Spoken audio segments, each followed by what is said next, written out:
এরকম কোরআন আমরা জীবনে কোনোদিন দেখি নাই, আপনারাও মনে হয় দেখেন নাই। যারা দেখেন নাই একটু দেখেন এই কোরআন কিভাবে ধরে ধরে পড়ে। তাবারাকাল্লাযী বিয়াদিহিল মুলক। গফুর কোন জায়গায়? এটা গফুরটা যে গইন জব ফা ওয়াও পেশ র আমার আছে। এটা কি যে আমি নিজে কিচ্ছু বুঝতাছি না। মনে হয় যে স্বাভাবিক কোরআন শরীফ, কিন্তু ভিতরে আসার পর তো মানে মাথায় ঘুরায়। এই যে ফোঁটা ফোঁটা দেওয়া, এগুলো উনি আঙ্গুল দিয়ে দেখে দেখে কিভাবে বুঝতে পারে যে এটা কয় আলিফ বা কোন হরফ। এই কোরআনটা সে পড়া শিখেছে, সে ছোটকাল থেকে। এই মানুষটা ভিক্ষা করতে পারতো কি? সে কিভাবে লেখে এই কোরআন সে লিখতেও পারে। আপনারা দেখলে আশ্চর্য হয়ে যাবেন যে এখানে কোন ভাবে লিখে হরফ তৈরি করে। এই যে নাও, 1 3 4 6 খ 1 4 5 দাল। খুব দুঃখজনক ভাবে বলছি, এই চোখ থাকার পরও আমরা এই কোরআনে অন্ধ, আমরা কোরআনটা পড়তে পারি না। এই ভিডিওটি দেখে আসলে আমি আবেগে আপ্লুত হয়ে গিয়েছি। আমি এরকম কোরআন এর আগেও দেখেছি, কিন্তু এর পাশাপাশি আমি দেখেছি অসংখ্য চোখ থাকতে অন্ধদের। কেন বললাম?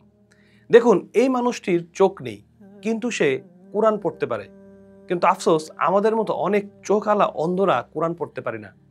মুসলিমদের জন্য কোরআন অধ্যয়ন করা, কোরআন পড়া কিন্তু ওয়াজিব বা ফরজ। সেখানে আমরা এত সুন্দর নিয়ামত, চোখ, হাত, কান সবকিছু পেয়েও আমরা কিন্তু কোরআনকে পড়ি না, কোরআনকে অধ্যয়ন করি না, কোরআনকে সৈশুদ্ধ করি না। এই ভিডিওটি একটি জলজান্ত প্রমাণ যে মানুষ চাইলেই আল্লাহ সুবহানাহু ওয়া তাআলা মানুষকে কোরআন শিক্ষা দিতে পারেন। আল্লাহ সুবহানাহু ওয়া তাআলা স্পষ্ট কোরআনে বলেছেন, এই কোরআনকে আমি সহজ করেছি, কেউ কি এত চিন্তাশীল? এর মানে কোরআন পড়া সহজ। এই ভাই থেকে বোঝা যায়, এই আয়াতের একদমই জলজান্ত প্রমাণ এই ভাইটি, যার চোখ নেই। আপনি চিন্তা করতে পারছেন কোরআনটা কিরকম।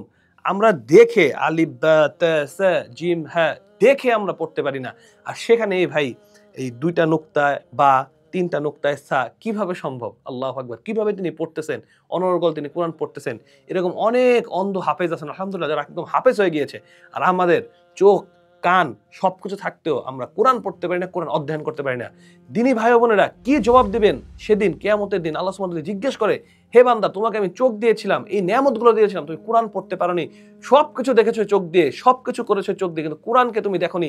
এই মুখ দিয়ে কত কিছুই বলেছো, কত কিছুই উচ্চারণ করেছো, কত মধুর কথা বলেছো, কিন্তু তুমি কোরআনকে তার তিলের সাথে তেলাওয়াত করোনি। তাহলে কাল কিয়ামতের দিন আমি আপনি কি জবাবটা দিব?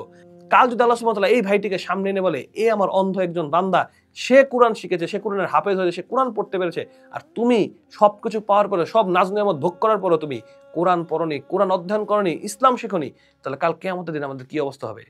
তাই অনেক আমলদার কাল কিয়ামতের দিন উড়ে যাবে, অনেক আমল কাল কিয়ামতের দিন থাকবে না।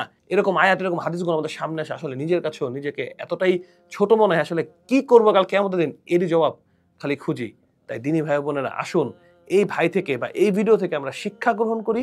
আমরা আজ থেকে যারা কোরআন পারি না বা যারা কোরআন কিছু পারি, কোরআনকে সৈশুদ্ধ করার চেষ্টা করি। বয়স ডাজন্ট ম্যাটার, কারণ সাহাবীরা সবাই বড় ছিলেন, সাহাবীরা কিন্তু সবাই ছোট ছিলেন না। ছোট থেকে তারা কোরআন শিখেনি, বয়স হওয়ার পরে কিন্তু তারা কোরআন শিখেছেন, কোরআন অধ্যয়ন করেছেন, কোরআনের জীবন করেছেন।